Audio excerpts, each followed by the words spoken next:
Block प्रमुख गणों के साथ आज इस संवाद कार्यक्रम में अभी आप सब लोगों ने जिनको सुना, भारतीय जनता पार्टी के प्रदेश संगठन को लगातार गति देने का काम करने वाले हमारे संगठन मंत्री आदरणीय अजय जी,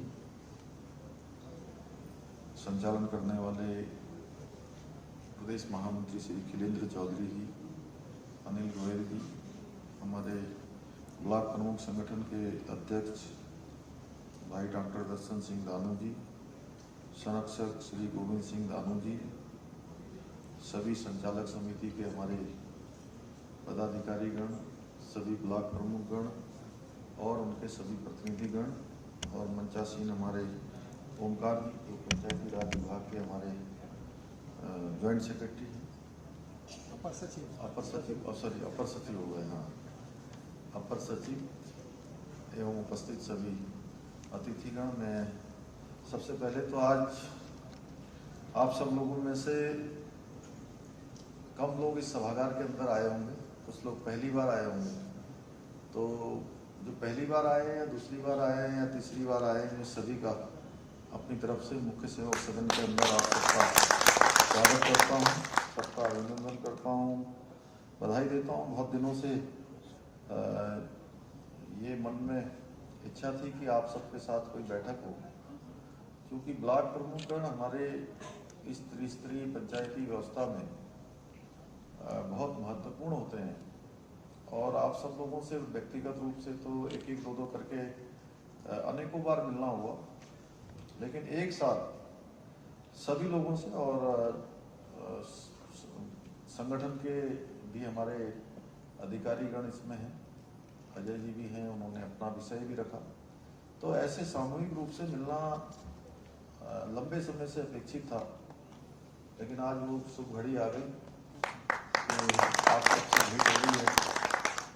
आप सब लोगों के द्वारा लगातार अपने अपने क्षेत्रों में बहुत अच्छा काम सभी ब्लॉक प्रमुखों के द्वारा किया जाता है और लगातार विकास की जो योजनाएं हैं सरकार की, उनको बढ़ाने का काम भी आप सबके माध्यम से होता है। आप सब लोग इस पूरी त्रिस्तरीय जो पंचायत व्यवस्था है या जो सरकार के कार्यक्रम हैं, काम हैं, उन सबको जन जन तक ले जाने की मुख्य कड़ी के रूप में आप सब लोग हो और अपने अपने स्थानों पर आप लोगों ने इस काम को बहुत अच्छे तरीके से किया भी है। आज धीरे धीरे हम देख रहे हैं कि हमारा राज्य तेजी से आगे बढ़ रहा है, हर क्षेत्र में तेजी से आगे बढ़ रहा है। आप देख रहे होंगे जब हम पर्यटन की बात करते हैं तो पर्यटन में हमारा आज देश दुनिया में हर कोई उत्तराखंड आना चाहता है। अभी ये सीजन हमारा चल रहा है, तो इस सीजन में अभी तक चार धाम यात्रा में भी 25 लाख के लगभग आंकड़ा अभी भारत पूरा हो गया। 25 लाख, जो अपने आप में एक बहुत बड़ा रिकॉर्ड है। इतने सारे देश दुनिया के पर्यटक आ रहे हैं कि शनिवार और इतवार को 2 दिन तो यहाँ देहरादून, ऋषिकेश, हरिद्वार, रुड़की भी मेरे ख्याल से रुड़की और रुड़की के आगे मुजफ्फरनगर तक। मुझे एक दिन अचानक दिल्ली जाना पड़ा, तो क्या था कि उस दिन रात को कोई फ्लाइट नहीं थी और सवेरे मुझे प्रधानमंत्री जी से मिलना था। अचानक वहाँ से ये हुआ कि आप कल आ जाइए। तो मैंने सोचा कि अगर मैं कल सवेरे जाता हूँ और कहीं फ्लाइट नहीं हुई तो लेट हो जाऊँगा या नहीं पहुँच पाऊँगा समय से, तो मैंने तय किया कि शाम को 7 बजे मैंने यहाँ से बाई रोड जाने का जो है सोचा कि मैं बाई रोड चला जाता हूँ। 8 बजे मैं यहाँ से चला और पूरे रास्ते में ये जो हमारा मोहन तक तो जाम ही जाम था। अब मोहन के बाद जब हम आगे चले गए और वो जो 4 लेन हाईवे जो आ जाता है, उस हाईवे में भी मुजफ्फरनगर और मेरठ पहुंचने तक भी जाम ही लगा हुआ था। तो मैंने पता किया, मैंने कहा इतना जाम तो कभी होता नहीं, मैं तो पहले भी बहुत बार रोड से आया हूँ। तो उन्होंने कहा साहब ये जब से जो है ये एलिवेटेड रोड बन गई है और स्कूलों की छुट्टी हो गई है, हर शनिवार और हर रविवार को या शाम को फ्राइडे से शुक्रवार से ही जो है ये जाम की स्थिति पैदा हो जाती है। उसके बाद मैं नैनीताल गया, तो नैनीताल में मैं एक उच्च न्यायालय का एक कार्यक्रम था, उस कार्यक्रम में गया था। तो वहाँ चीफ जस्टिस साहब मिले, तो बोले कि कुछ करिए यहाँ से। मैंने कहा क्या हो गया? बोले मेरी बेटी आई थी दिल्ली से, उसको 13 घंटे दिल्ली पहुँचने में लग गए। तो मैंने कहा साहब रोड तो ठीक है, ऐसा कैसे हुआ? मुझे ऐसा लगा कि कहीं वो ये तो नहीं कह रहे हैं कि रोड ठीक नहीं है। तो मैंने कहा तो इतना अच्छा, देखिए काठगोदाम से रामपुर हाईवे बन गया है, रामपुर से मुरादाबाद और दिल्ली का इतना अच्छा रोड बन गया है। बोले भाई रोड अच्छी है, लेकिन लोग इतने ज़्यादा आ रहे हैं कि पूरे रास्ते भर वहाँ भी जो है मुरादाबाद तक जाम लगा हुआ। जो नैनीताल आते हैं, जो उधर अल्मोड़ा जाते हैं, कौसानी जाते हैं, कुछ लोग मुंशियारी जाते हैं, कुछ लोग हमारे धारचूला से आगे बिल्कुल अंतिम क्षेत्र गुंजी तक जाते हैं, तो उधर भी बहुत भीड़ रहती है, यहाँ भी भीड़ है। तो हम पर्यटन के क्षेत्र में आगे बढ़ रहे हैं। इसी प्रकार से मुझे आप सबको बताते हुए खुशी हो रही है कि भाई अमृत सरोवर आप सब लोगों ने बनाया है। अमृत सरोवर देश की आज़ादी का जो हम अमृत महोत्सव मना रहे थे, उसमें आप लोगों की सभी ब्लॉकों में, बल्कि हर पंचायत में अमृत सरोवर बनाए गए। और एक एक जिले में हमने 75 का जो लक्ष्य लिया था, उसके सापेक्ष काफ़ी ज़्यादा भी बने हैं कहीं कहीं। और पूरे हमारे 950 बन गए उनका, लेकिन वो हमारे 1100 से भी ज़्यादा बन गए हैं। 1100 से भी ज़्यादा पर काम हो गया है। तो मैं आप सब लोगों से कहना चाहता हूँ कि आप लोग अपने अपनी ब्लॉक में एक अमृत सरोवर ऐसा बनाइए कि जिसको लोग जो है देखने आए। अभी भी बना सकते हैं। जो हम पर्यटन की बात करते हैं, तो एक ऐसा बनाइए इतना बढ़िया कि जो है लोग देखने आए। अभी हमने एक एप्पल मिशन शुरू किया पहाड़ों में। हरिद्वार वाले, उधम सिंह नगर वाले थोड़ा सा उससे वो हैं। मठौर भाई आपके यहाँ तो है ही एप्पल मिशन, कालसी में, और उधर विकासनगर से आगे कहाँ गए जसविंदर। तो अभी जो हमारी रवाई घाटी है, जौनसार घाटी है, या हमारी यमुना घाटी है, उस घाटी में इतनी तेजी से सेब का उत्पादन हुआ है, इतनी तेजी से हॉर्टिकल्चर में बढ़े, इतना अच्छा कीवी का, हर फसल, टमाटर का उत्पादन, सब्जियों का उत्पादन इतनी तेज हो रहा है कि बिल्कुल मैं अपने आप को धन्य मान रहा हूँ कि मेरा उत्तराखंड जो है एकदम तेजी से बढ़ रहा है। हमने कहा कि हम हॉर्टिकल्चर के क्षेत्र में, कृषि के क्षेत्र में आगे बढ़ेंगे, तो बदल रहा है उत्तराखंड, तेजी से बदल रहा है। और पिछले साल हमने जब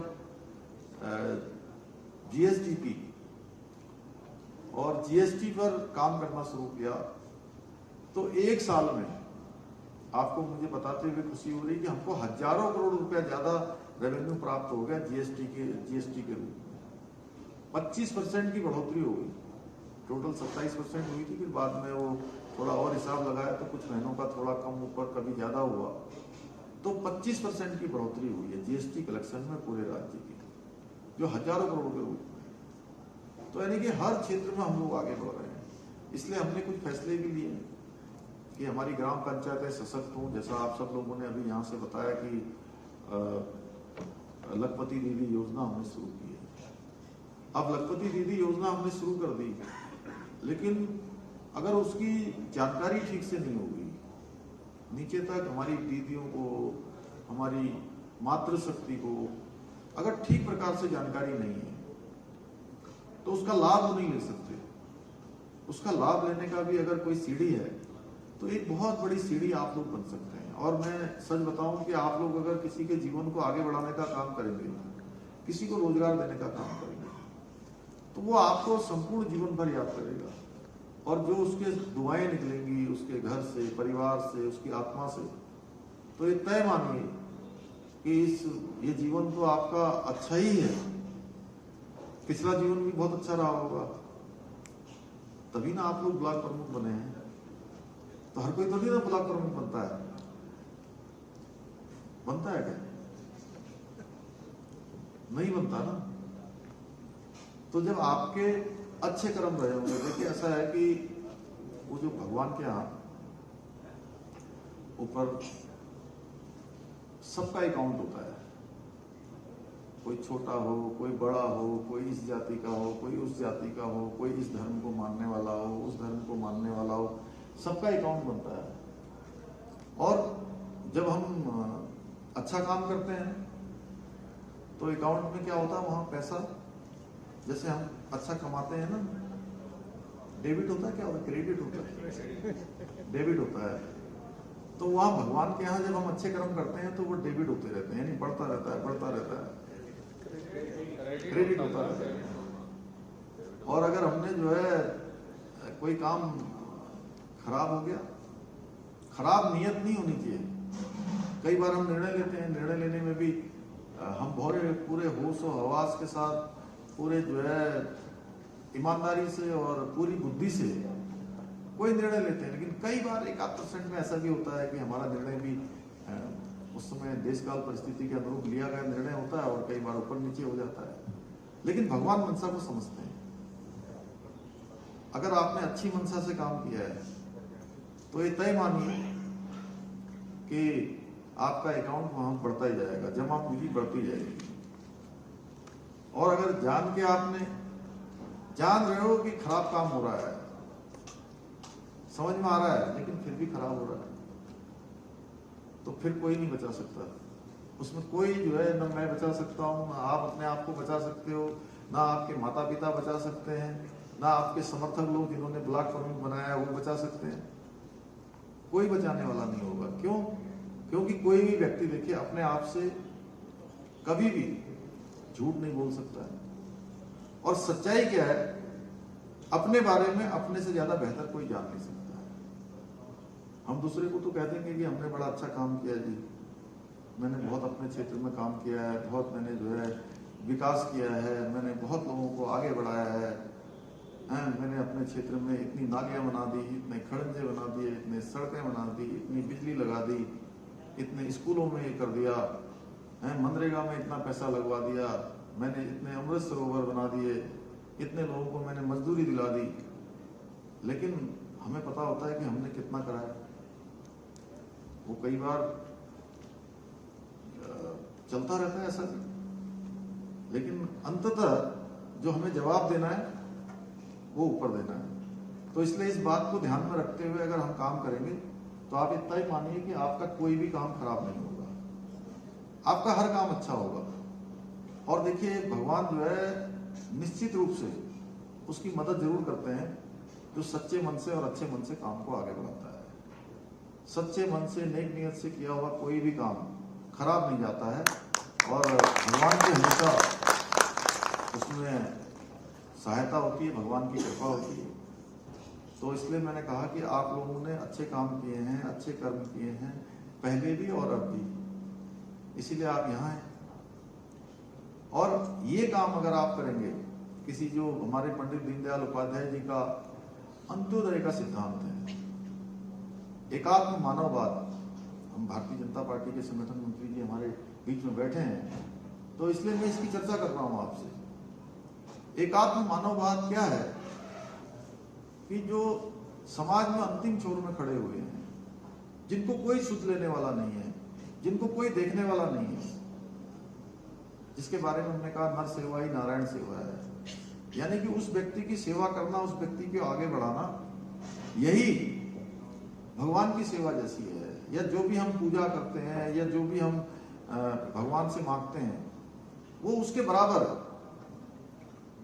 तो इस सेवा के माध्यम से हम अपने आने वाले जीवन को भी सफल और सार्थक कर सकते हैं। और मुझे पूरा विश्वास है कि आप सब लोग इस काम को बखूबी कर रहे हैं और आदरणीय प्रधानमंत्री मोदी जी के नेतृत्व में लगातार देश आगे बढ़ा है। देश दुनिया के अंदर भारत की पहचान बढ़ी है, साख बढ़ी है। और देखिए कोई क्षेत्र ऐसा नहीं है, अगर हम जन धन खातों की बात करें, जन धन खाते खुले, उससे डायरेक्ट डीबीटी हुआ।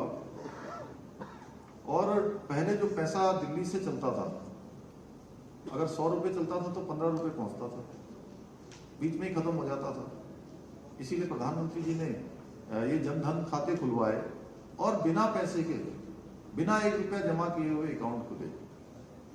उसके पीछे बहुत बड़ी सोच थी। उस समय लोग कह रहे थे कि अरे क्या करेंगे, गरीब लोगों का खाता क्यों खुलवा रहे हैं। इसी प्रकार से जब उन्होंने कहा कि डिजिटल ट्रांजैक्शन होना चाहिए, कैशलेस व्यवस्था होनी चाहिए, तब भी लोगों ने प्रश्न चिन्ह खड़ा किया कि डिजिटल ट्रांजैक्शन भारत में कैसे हो जाएगा, यहाँ तो इंटरनेट नहीं है, यहाँ तो अच्छे फोन नहीं है, स्मार्टफोन नहीं है, सुविधाएं नहीं है, गरीब लोग रहते हैं, इन गरीब लोगों को कैसे व्यवस्था होगी। आज मुझे आपको बताते हुए खुशी हो रही है कि आज डिजिटल ट्रांजैक्शन के मामले में भारत दुनिया के प्रथम राष्ट्रों में से एक, 40% दुनिया का, यानी पूरी दुनिया का 40% डिजिटल ट्रांजैक्शन हमारे देश में हो रहा है। हर क्षेत्र में हम आगे बढ़ रहे हैं। आज भारत की देखिए शक्ति कितनी बढ़ रही है। रूस यूक्रेन युद्ध होता है तो वहां की सरकार तो युद्ध रोक देती है, दोनों सरकारें युद्ध विराम कर देती हैं प्रधानमंत्री जी के कहने से। प्रधानमंत्री जिस देश में जाते हैं दुनिया के, जिस प्रकार से स्वागत हो रहा है। और गरीब कल्याण की जो योजनाएं बनी है, चाहे वो शौचालय खुलने की बात हो, चाहे वो आयुष्मान भारत योजना देने की बात हो, या गैस के सिलेंडर देने की बात हो। इसके अलावा गैस के सिलेंडरों में हम लोगों ने भी, उत्तराखंड की सरकार ने भी, प्रत्येक जो हमारे अंत्योदय के कार्ड धारक हैं उनको 3 सिलेंडर प्रत्येक वर्ष में मुफ्त देने का भी हमने जो है काम किया है। ये योजना भी हमारी तेजी से आगे बढ़ रही है। और पूरे उत्तराखंड के अंदर 1,81,000 परिवारों को हम गैस के सिलेंडर दे रहे हैं रिफिल करके। यानी उत्तराखंड हिंदुस्तान का पहला राज्य है जहां पर हमने ये व्यवस्था लागू करी है।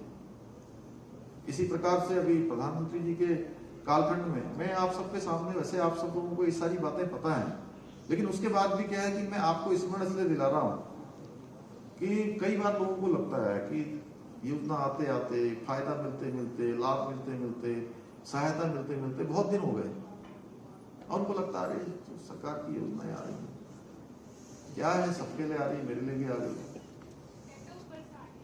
हाँ, ऊपर से आ रही है, ऊपर से आ रही हैं और योजनाएं चली जा रही। तो थोड़ा क्या है कि उनके स्मरण में बार बार आए, ये बात जरूर बताने की आवश्यकता है कि वो समय याद करिए जब देखिए कोरोना आ गया था, और कोरोना आ गया तो कोई अपनी नौकरी छोड़ के आ गया, कोई छोटी मजदूरी करता था उसकी मजदूरी छूट गई, किसी का ठेला चलता था ठेला बंद हो गया, किसी की छोटी दुकान होती थी वो बंद हो गई है।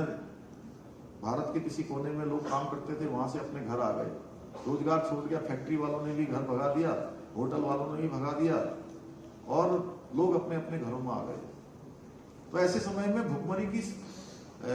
भुखमरी का संकट खड़ा हो गया था कि पता नहीं कितने लोग, अब क्या हाहाकार मचता।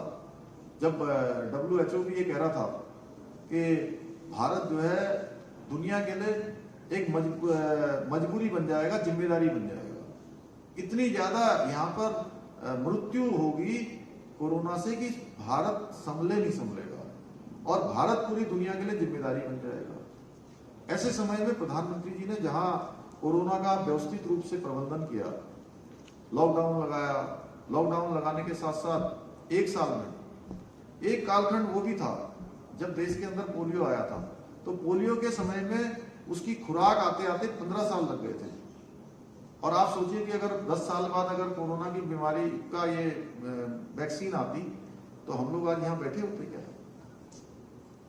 कोई घर से नहीं निकल रहा होता। तो 1 साल के अंदर जहां 2 कोरोना की वैक्सीन आई, उसके साथ साथ हर किसी के घर में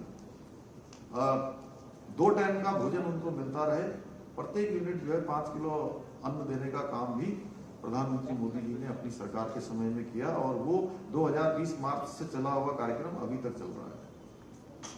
तो ऐसे अनेक योजनाएं उन्होंने चलाई, जैसे हर घर से नल और नल से जल, शौचालय का निर्माण, प्रधानमंत्री आवास योजना जिसमें 3.5 करोड़ मकान इन 9 सालों में बने हैं, और देश की आजादी के बाद जो 65-66 साल थे, इन सालों में कुल 8 लाख मकान बने हैं। अंतर समझिए कि देश कहां पहुंचा है, देश के अंदर कार्य संस्कृति किस प्रकार की आई है। आयुष्मान भारत योजना में देखिए हमने तो पूरे उत्तराखंड के अंदर सभी के लिए ये योजना लागू कर दी, हर किसी को इसका लाभ मिल रहा है और 7 लाख से भी ज्यादा लोगों ने अभी तक इस योजना से अपना इलाज करवा लिया है। 1000 करोड़ रुपए से भी ज्यादा उत्तराखंड की सरकार ने इस योजना में लोगों को लाभार्थी होने का वो किया है।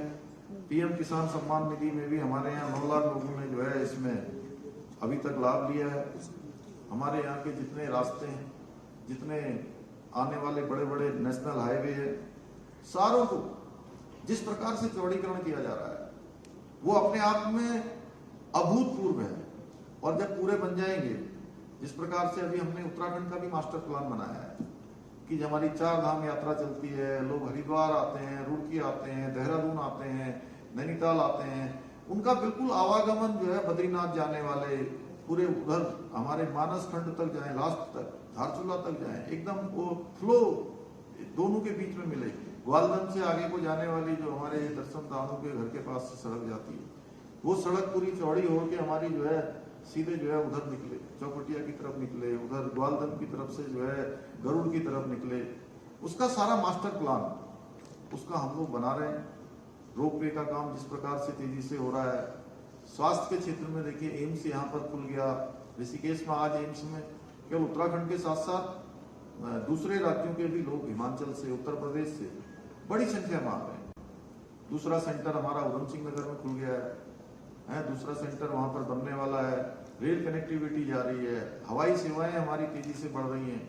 देहरादून का हवाई अड्डा एक समय में मात्र 250 लोगों की कैपेसिटी का हवाई अड्डा होता था, आने वाले समय में ये 5000 की कैपेसिटी का होने वाला है। इस प्रकार से तेजी से निर्माण कार्य चल रहा है, पहली सेवाएं हम दे रहे हैं। हमने पर्यटन की नई नीति हम लेकर आए हैं उत्तराखंड के अंदर। पर्यटन नीति में 100% सब्सिडी तक हमने जो है इसमें प्रावधान किया है, जिससे कि सभी लोग इस पर्यटन के व्यवसाय से जुड़े।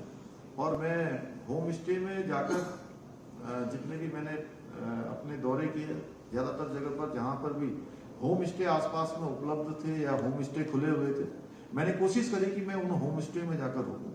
उसके पीछे मेरा सीधे सीधे मानना था कि होम स्टे में अगर मैं जाऊंगा, हमारे सभी मंत्रीगण जाएंगे, हमारे विधायकगण जाएंगे, ब्लॉक प्रमुख लोग भी जाएंगे, तो आने वाले समय में होम स्टे एकदम से बढ़ने वाला है। और मुझे खुशी है कि पूरी घाटी में लोग अच्छा बगीचा भी बना रहे हैं, अच्छा जो है पॉली हाउस भी बना रहे हैं और साथ में होम स्टे भी बना रहे हैं। सस्ता उनको रहने के लिए मिल रहा है, घर का परिवेश मिल रहा है। अपने घर के अलावा एक घर और कह रहे हैं ना, मेरे घर के अलावा मेरा एक घर और, इस प्रकार की जो अवधारणा है वो हमारे होम स्टे भी साकार कर रहे हैं। इस पूरी घाटी में जगह जगह एक से एक अच्छे होम स्टे हैं। मैंने तिवाड़ गांव में गया था मैं, टेहरी में, तो पूरा का पूरा गांव होम स्टे, पूरे गांव में होम स्टे। और इतना अच्छा कि वहां की माताएं बहनें जब हम वापस आ रहे थे वहां से, तो ऐसा लग रहा था कि जैसे वो अपनी बेटी को विदा कर रहे हैं। इतना मतलब 50 से 100 के बीच में आ जाएगी। सभी माताएं, सभी बहनें जो है अरसे लेके, सबने अरसे बनाए थे, जैसे बेटी को देते हैं ना ससुराल जाते समय, वैसे अरसे मेरे लिए लेके आए थे। मैं तो अभिभूत हो गया उनको देखकर। और उनको इतना अच्छा लगा कि सारे लोग जो है बता रहे हैं कि वो तिवाड़ गांव ही ढूंढ रहे हैं। बिल्कुल हमारा टेहरी डैम के बीच में है, टेहरी डैम के किनारे में, इतनी शानदार जगह। मैं पौड़ी गया, मैं वहां रुका। चंपावत में अच्छे होम स्टे चल रहे हैं, हमारे उत्तरकाशी जिले में अच्छे होम स्टे चल रहे हैं। जगह जगह पर होम स्टे को भी ठीक बढ़ावा मिला है। हमने 18,000 पॉली हाउस बनाने का निर्णय लिया है कि 18,000 पॉली हाउस हम बनाएंगे। और पहले एक साल के अंदर केवल जो है 500 पॉली हाउस बनाए जाते थे। हमने इसको 18,000 कर दिया है कि एक साल में 18,306 करोड़ रुपए की धनराशि का प्रावधान कर दिया है। आप लोगों से भी मेरा अनुरोध है कि आप लोग भी जो अपने अपनी ग्राम सभाओं में अच्छे पॉली हाउस बनाने के लिए लोगों को आगे लाने का काम करें। और पर्वतीय क्षेत्रों में जो हमने एप्पल मिशन चलाया है, अभी मैंने उसकी 2 दिन पहले बैठक ली है और 15-15 दिनों में मैं नियमित रूप से उसकी समीक्षा कर रहा हूँ। पहले M9 लगाया जाता था, आप तो जानते हो सेब के बारे में, M9 ही है ना जिसमें पानी ज्यादा लगता है, M9।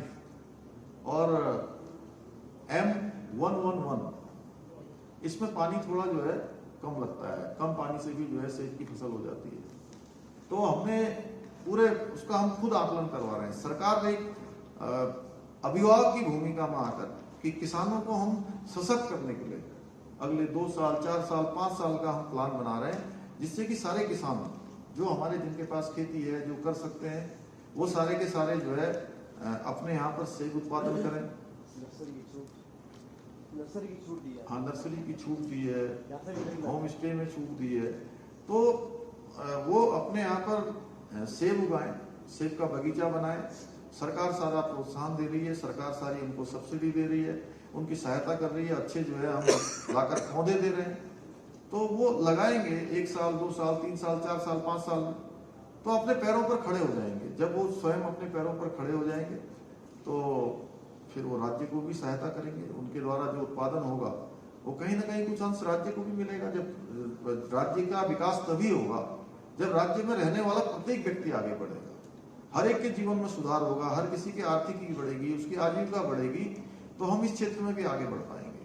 तो हमने ये भी किया है, कीवी मिशन में भी पैसा बढ़ाया है और उसको भी हम एक मिशन मोड में ले रहे हैं। दालचीनी है, तिमूर है, ये सारी चीजों को हमने मिशन मोड में लिया है।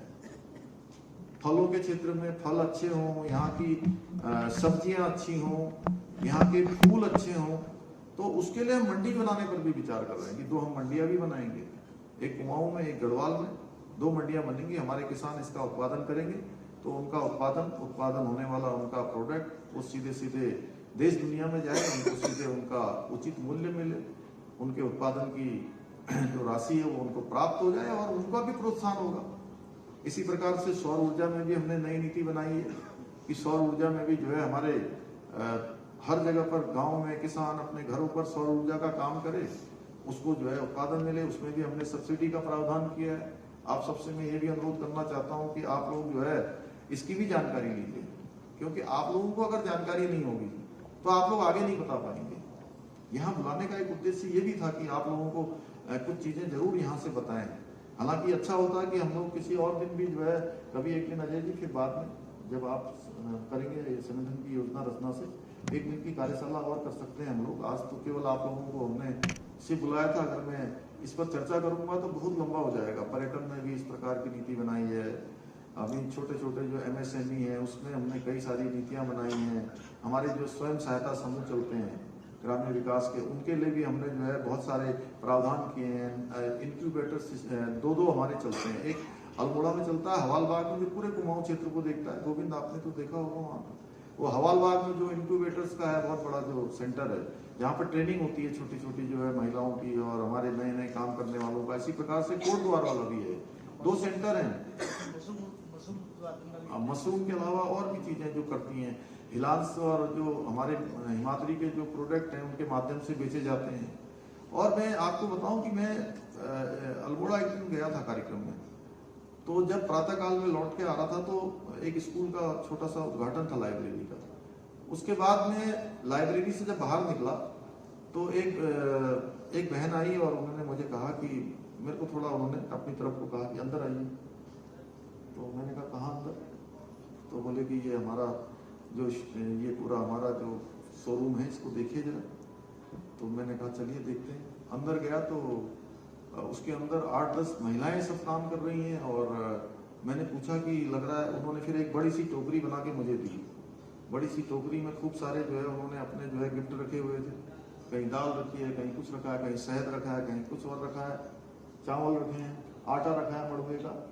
तो मैंने कहा अरे इतना सब दे रही हो, इसका मतलब खूब फायदा हो रहा होगा आपको, हैं? तो मैं थोड़ा सा संकोच कर रहा था कि मैंने कहा पता नहीं अब ये इतना काम करते हैं, इतना भर भर के दे रहे हैं, कम से कम मुझे लगता है कि 1000-2000 रुपए का मुझे ही गिफ्ट दे दिया इन्होंने। तो मेरे को लेने में थोड़ा संकोच हुआ। तो मैंने उनसे कहा कि जो है खूब फायदा होता है क्या, कितना फायदा हुआ आपको इसमें? तो बोले इस साल में हमको 27 लाख रुपए का फायदा। तो यानी कि आप सोचिए कि इस तरह से लोग आगे बढ़ रहे हैं, एक एक से मतलब हमारी माताएं बहनें काम कर रही हैं। अभी G20 का जो कार्यक्रम हुआ, G20 में भी हमने कहा कि भाई हमारे उत्तराखंड का कल्चर उनको दिखाया जाना चाहिए। कौन सा गांव? औड़ी गांव दिखाया गया था। औड़ी गांव में जो है सब गए, हमारे विदेशों के लोग गए, उन्होंने देखा कि उत्तराखंड में किस प्रकार का कल्चर है, किस प्रकार का यहाँ का उत्पादन है, किस प्रकार की हमारी माताएं बहनें यहाँ काम करती हैं, तो सारी चीजें हमारी गई हैं। गोड वैली भी मील का पत्थर साबित हो रही है सर। गोड वैली का भी बहुत अच्छा काम चल रहा है। हमने हिसाब लगाया सर, कैलकुलेशन 3 साल में 16 करोड़ रुपए। नहीं, आपके यहाँ गोड वैली का भी है और आपके यहाँ पर ये जो कीवी का है वो काम भी तेजी से आगे बढ़ रहा है दानपुर और उस क्षेत्र में हमारे जो है। तो मैं ज्यादा न कहते हुए आप सबका बहुत धन्यवाद करता हूँ। आप लोगों ने बहुत सारे काम तो हमने किए हैं इस दौरान, और आप लोगों का जो मानदेय बढ़ाने वाला है ये हमारा, इसकी आख्या अभी मिली नहीं ना, इसकी एक तो मानदेय बढ़ाने का काम हम जल्दी ही इसको कर देंगे, और दूसरा आप लोगों ने कहा है कि ये जो ब्लॉक प्रमुख निधि है, इस निधि का भी जो है चूंकि ये बंद हो गई थी, इसका हम आकलन करवा लेंगे, और आकलन करवाने के बाद इसको भी जो है चालू करेंगे, दोबारा से इसको चालू करेंगे। और जो आप लोगों ने ये अपनी प्रमुख हाँ बीडीसी नहीं, बीडीसी के संबंध में मैं बोलना भी चाह रहा था। बीडीसी का क्या है कि अभी जिस प्रकार से बीडीसी की बैठकों को कहीं कहीं सुनने में आप लोगों के माध्यम से भी आया, कल मैंने कार्यक्रम पर्यावरण विभाग की बैठक करी थी, उस बैठक में भी मैंने सभी से कहा है कि जो तहसील दिवस होते हैं, जो हमारे बीडीसी की बैठकें होती हैं, उसको अत्यधिक गंभीरता से लेने की जरूरत है, और सारे अधिकारी उसमें रहेंगे। नहीं, उसमें हम लोग जो है इसको ओमकार इसको नोट कर लीजिए, उसको हम बहुत गंभीरता से उनको पूरा क्योंकि बीडीसी में खूब भीड़ हो, और भीड़ कब होगी जब बैठक की गंभीरता होगी, यानी कि लोगों को, आने वाले लोगों को लगेगा कि सक्षम अधिकारी आए हैं, सक्षम लोग आए हैं, और जब तक उनको नहीं लगेगा तब तक आते नहीं। अभी गोविंद जी, आपके यहाँ का मैंने तहसील दिवस का पता किया तो 8 लोग 9 लोग आते हैं कपकोट तहसील में, तो मैंने पूछा उनसे क्यों आते हैं इतने कम लोग, कल की बात बता रहा हूँ। हाँ, कम आए, मतलब वो आपकी गलती नहीं है। मैं सबकी कल जानकारी ले रहा था, कहाँ से कितने आए, कितने